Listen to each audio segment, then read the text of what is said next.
We're on our way to the annual Hackers Congress at the Parallel Polis Center in Prague. It draws crypto anarchists from across Europe, people who employ encryption technology to keep their internet activity private. The Bitcoin is their currency of choice.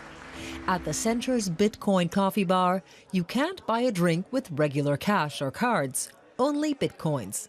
So I might as well put my bills away again. But right across the way is an ATM which dispenses Bitcoins. First, I have to download an app to my cell phone, a digital wallet to store my Bitcoins. Martin Wismeier explains how easy it is to use the app.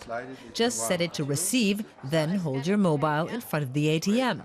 Within seconds, my Czech crowns become 6.51 milli-Bitcoins. 6.59 milli-Bitcoin. Milli-Bitcoin? Yes. I use a chip implant. I created in 2014. See, you can see the tiny chip. Wow. Half of it is antenna and the other half is the chip.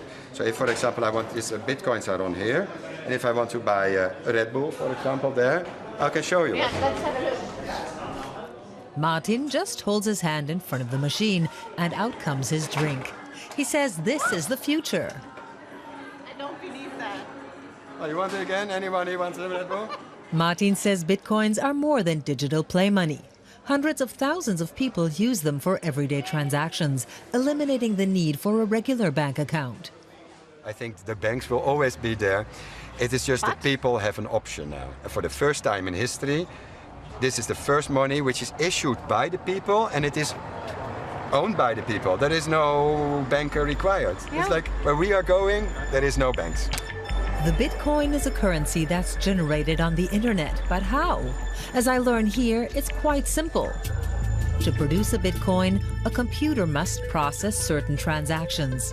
In return for these services, it's rewarded in Bitcoins. This activity is known as mining.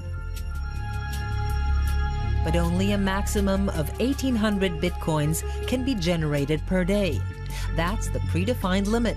So the more people are involved in mining for the currency and the more computers are processing the transactions, the less likely it is that a single computer will be rewarded with Bitcoins. So today, anyone wanting to earn large amounts of Bitcoins needs to have huge pools of computers or mines. Competition is becoming fiercer, as there's only a finite and predefined number of Bitcoins which can be mined. So the Bitcoin works like a precious resource, such as gold. The more people seek to acquire it, the more valuable it becomes.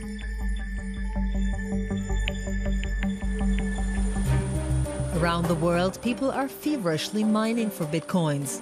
One of the biggest mines is located in Iceland. We're coming in for a landing with Bitcoin pioneer Markus Streng.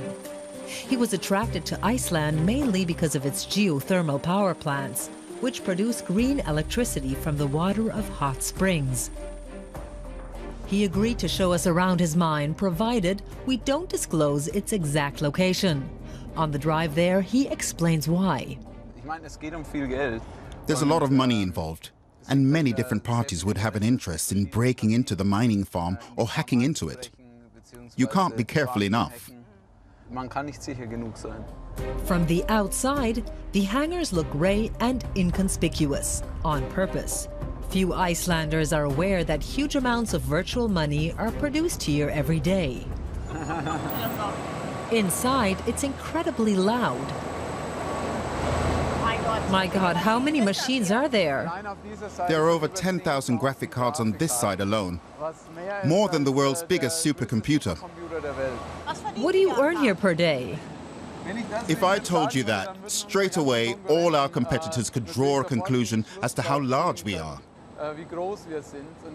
In theory, that would give them a competitive advantage. Roughly. I really can't tell you.